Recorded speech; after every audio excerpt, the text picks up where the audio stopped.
Tonight on KGW News. This creates a safer working environment for business owners and employees in the neighborhood. More police and new changes coming to one of Portland's most troubled communities. And later, touchdown triumph, the 70-plus yard run to the end zone that really got the crowd and both high school teams going. But first, I'm really fearful right now. I don't know what I'm going to do. Tenants in Clark County face a massive rent hike they say could leave them homeless. Your news starts now. Thanks for joining us. I'm David Molko, and we begin with that cry for help from tenants at a Washougal apartment complex who are now facing a 40% increase in rent. Catherine Cook met with residents tonight who say they are running out of time and options. At Rockwood Terrace Apartments in Washougal. As you can see, we've got kids. Just about everyone here I haven't bought food for myself in months. Is on a very tight budget. I'm disabled and I'm on Social Security. And there's no place for any of us to go if we have to leave here because we can't make rent. Suri Adams says not making rent became a real fear on Friday for her and several other tenants.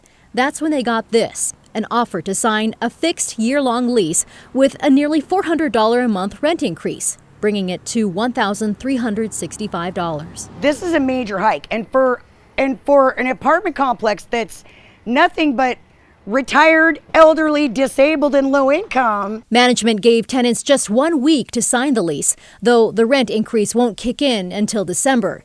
Many tenants, like Kathy Marshall, feel pressured given the risk of renting month to month. If I don't do that, I'm going to be maybe looking at more. If we don't sign a lease, they can up it again every month if they feel like it. On top of the rent hike, Rockwood Terrace Apartments also imposes income restrictions. For example, one person renting an apartment can't make more than $38,940 a year. It doesn't make sense how they say it's low income and then they cut an arm and a leg off and say, hey, you know, that's what you gotta do.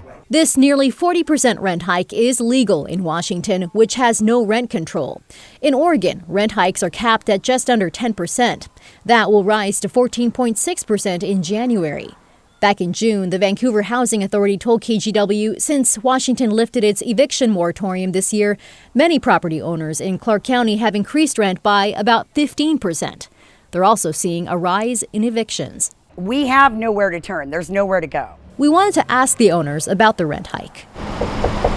The Rockwood Terrace rental office was closed and no one answered our calls.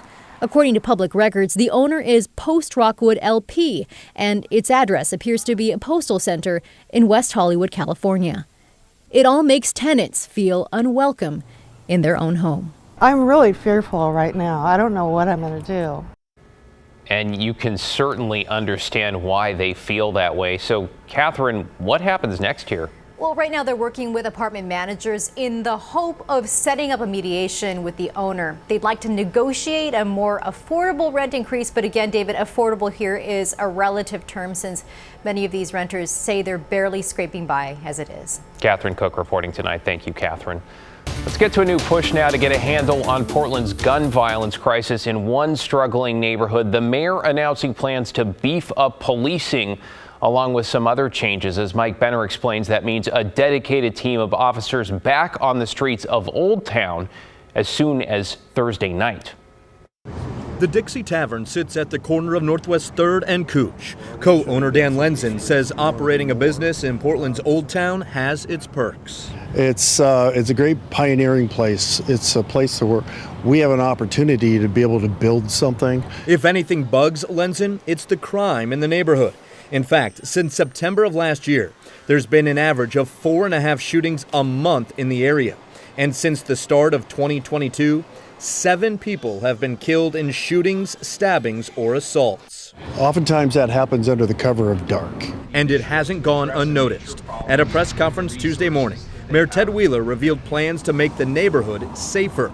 It all starts with a new team of 6 police officers and 1 sergeant who will focus solely on nightlife in Old Town. Recent data shows us that Old Town suffers from a high level of gun violence, and this violence often peaks during Friday and Saturday evenings. The mayor says his safety plans also include extra lighting in the neighborhood and street closures.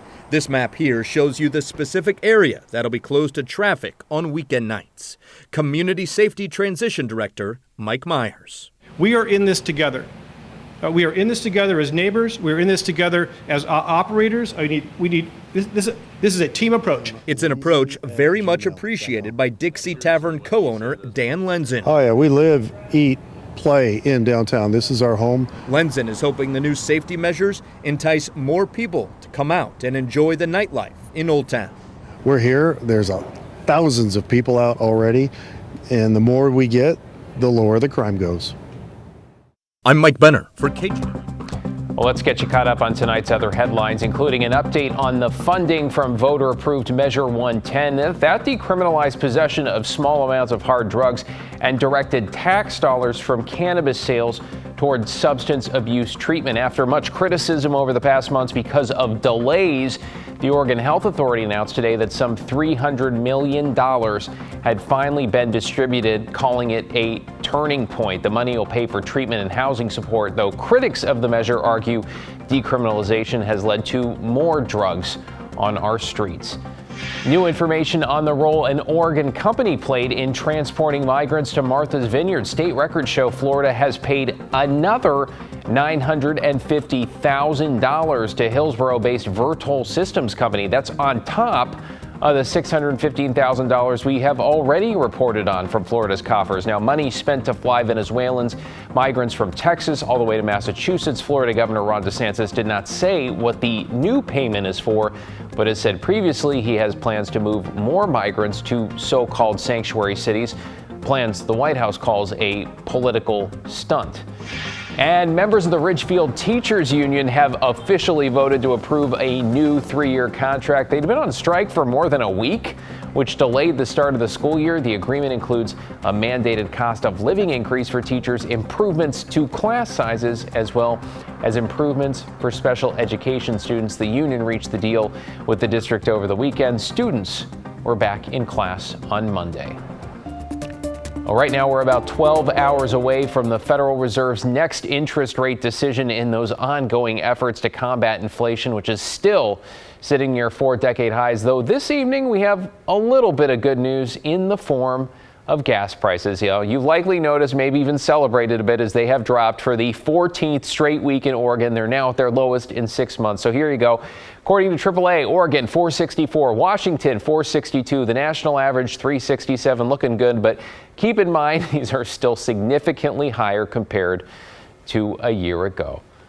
Well, a sign of resilience, a North Portland food cart is back in business 2 weeks after a devastating fire. You might remember September 4th, a fire broke out about a food cart pod at North Vancouver Avenue and North Fremont Street. It burned Julio Mendoza's Pepe Chile's Taqueria to the ground and did over $100,000 in damage in the pod there. Now, after cleanup efforts, he decided to move his newest food cart over from Hawthorne and 32nd. Mendoza's behind on his bills, he says, but just doing his best. We have a lot more to pay to be able to be on business. We still, it's really hard to see if we're gonna be, but thank you everyone for being supported. And Mendoza's neighbor Monkey Thai Street Food was also destroyed. Portland Fire and Rescue has not released the cause of the fire. Well, still to come at 11, could this be